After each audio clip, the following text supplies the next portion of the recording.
Welcome back, everyone. Hope you're doing well out there. So in today's video, my message to you is to stop square pegging the round hole with your therapy journey. So what do I mean by this? I mean, if you're being rigid and obstinate, or if you feel like you've tried everything, or you feel like there's just one way to do this, and if you push harder, that's finally going to be where your healing is. I want to give you the message to stop doing that. In other words, learn how to be more open-minded and more flexible to discover the right way to heal. Okay, so if this interests you, join me. We'll talk about it more. And super briefly, just as an introduction for anyone who has never seen me or my channel before, my name is Dave. I'm a coach, I'm a hypnotherapist, I'm a trained NLP practitioner. I do psychedelic guide and support work with people. And here on the channel, we talk about all these things: mental health, healing, trauma healing, spiritual awakening, psychedelics, and how these all integrate and fit together in an effective, skillful way.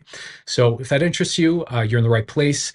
And with that being said, let's go ahead and get into this core point about not square pegging the round hole.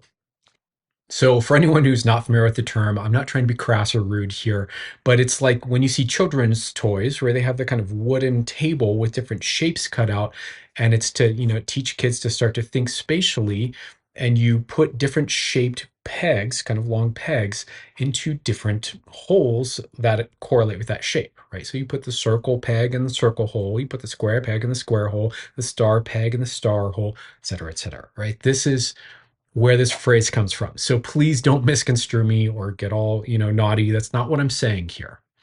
What I'm saying is that a lot of people that I've observed, and I've observed this with myself, I've observed this with clients of mine, I've observed this with stories about, friends of clients, I see and hear about this a lot. There's probably a term for it that I just haven't come across yet.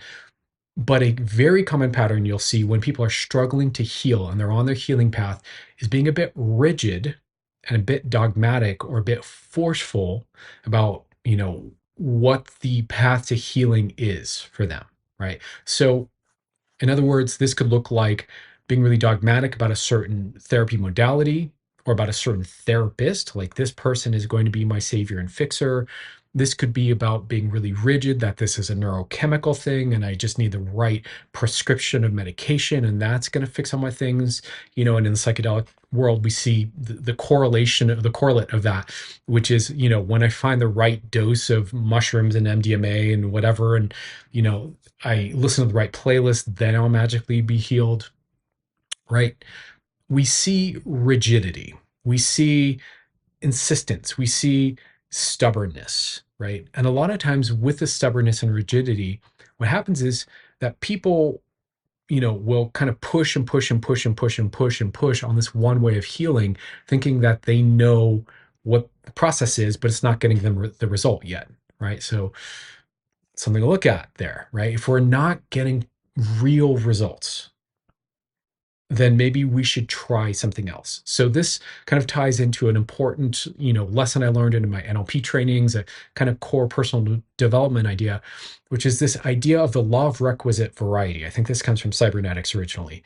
And the idea is that, if you're not getting the result you want, change something until you start getting the result that you want, right? So iterate, attempt, results, reflect on that, how'd that go? Didn't work well? Okay, try something else. Try something else. Try something else. And just be kind of, if you're going to be persistent about anything, be persistent about being flexible enough to get the result, not rigid about that, right? So what people do a lot is, how this plays out a lot is we'll see people who they are like, I've tried everything, it's hopeless, I'm stuck with this symptom, condition, issue for the rest of my life.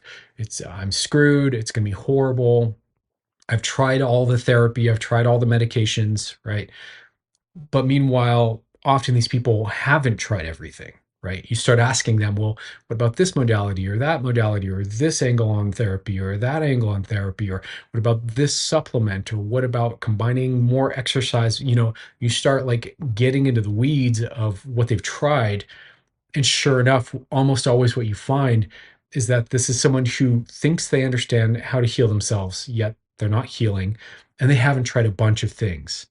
And yet they're already kind of throwing in the towel or getting hopeless or getting frustrated or being certain about, their future.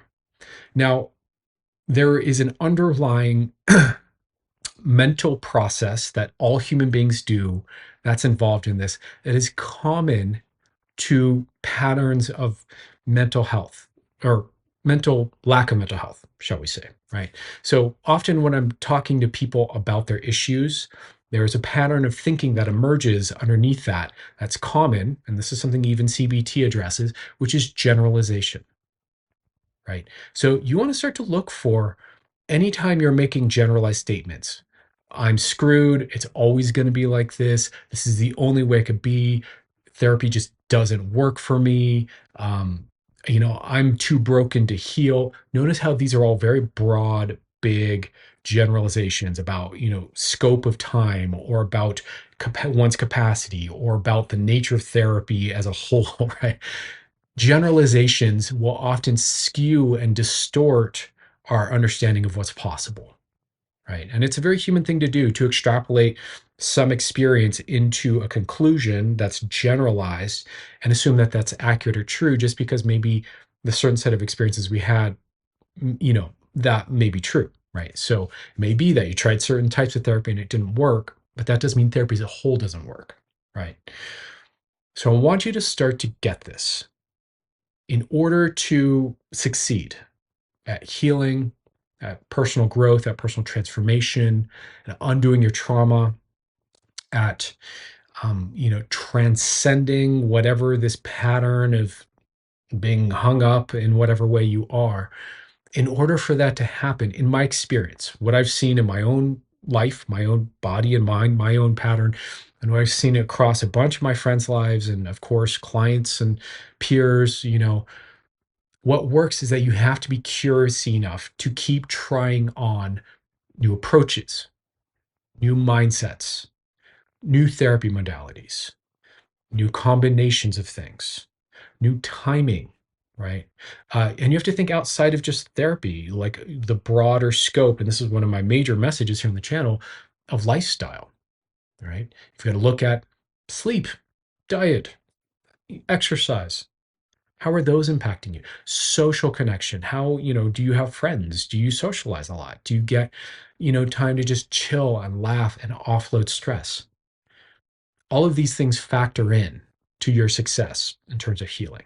So if you're someone who's stuck in this kind of rigid, trying to force it to make it a certain way, and if you just push harder, you'll get there thing, understand that that's probably a cognitive distortion. That's like you misperceiving the territory here. And your best bet is to increase your flexibility and be less rigid about the process. Okay. And that can really require some weird counterintuitive things. So, one of the examples I say with my clients all the time is as I'm teaching them how to navigate their own trauma healing, I will teach them, okay, hey, sometimes it's going to be okay to fall back into your old pattern of whatever dysfunctional behavior and coping thing you do in the short term, if that's what your body and nervous system needs, so that in the long term it feels okay to let go of it, right? So for example, if I have a client who overeats junk food as a way to soothe themselves and cope with stress whenever they get triggered, and they're like, God, I'm just I just overeat and I'm just always eating junk food, my health is like getting worse because of it. One of the things I'm going to teach them off the bat is we're not just going to throw all of that out the window and draw a hard line here, because your deeper nervous system is probably going to rebel against that and not be okay with that. So what we're going to do is we're going to start to help you unplug from that. We're going to start to, help you shift and create new behavior patterns, create more variety, right? But as we do that, it's going to be okay if sometimes you need to swing into, a little bit of a junk food binge on occasion, so that that that's still there for you, right? So we're adding options. We're not pulling away the option and freaking the person's system out, right? So that's kind of counterintuitive, right? So part of what I'm saying here is one of the things that makes healing smoother and easier and faster is not being rigid and hardline about changing the pattern is destructive in your life, but undoing that slowly and smoothly and letting that fall away of its own accord, which in my experience works way better, even though that sounds like a bad idea, right? So there are a lot of examples like this where we need to be more cognitively, more emotionally open-minded, open-hearted, and flexible, and just looking for the best way to get to where we want to go, which is achieving our goal of healing and growth and transformation, all that, right? So another way we would put this, let me just offer this last metaphor. It's a little bit cheesy because it's a sports metaphor, but hopefully you'll get the point here, right? If, as a basketball player, I have the basketball and I'm trying to get to the other side of the court and get the ball in the hoop, and there are other players, on the court with me, right? If I only have one path that I'm willing to go, and I only see one way to get from point A to point B and get the ball in the hoop, there's a really good chance I'm going to get it stolen. I'm going to get, someone's going to block me. I'm going to get blah, blah. It's not going to work, right? If I can open my mind to be more flexible and find numerous ways to get the ball down the court and in the hoop, whether that's me doing it, whether that's throwing it from where I'm at or passing it to another player or what have you, the more flexibility I have, the more likely that is to happen, right? Same thing here with our healing. We want to be flexible, not rigid. We want to be open-minded, not certain, right? I realize that there is a gravity, there's a comfort, there's a core human need actually with certainty. And a lot of times we get rigid because underneath it, we want certainty because certainty gives us comfort, right? But so much of the process of healing is about welcoming uncertainty and being in the process of discovery and learning, right? So I would really, really encourage you to consider this and consider if you're one of these kind of people who's prone to being rigid about your healing process, but it's not working, to open your mind and be much more flexible, be much more curious, let go of certainty and embrace experimentation to find the right solutions for you. Okay, that's my message for today. Much love to you all, and I'll see you guys in another video very soon. Take care.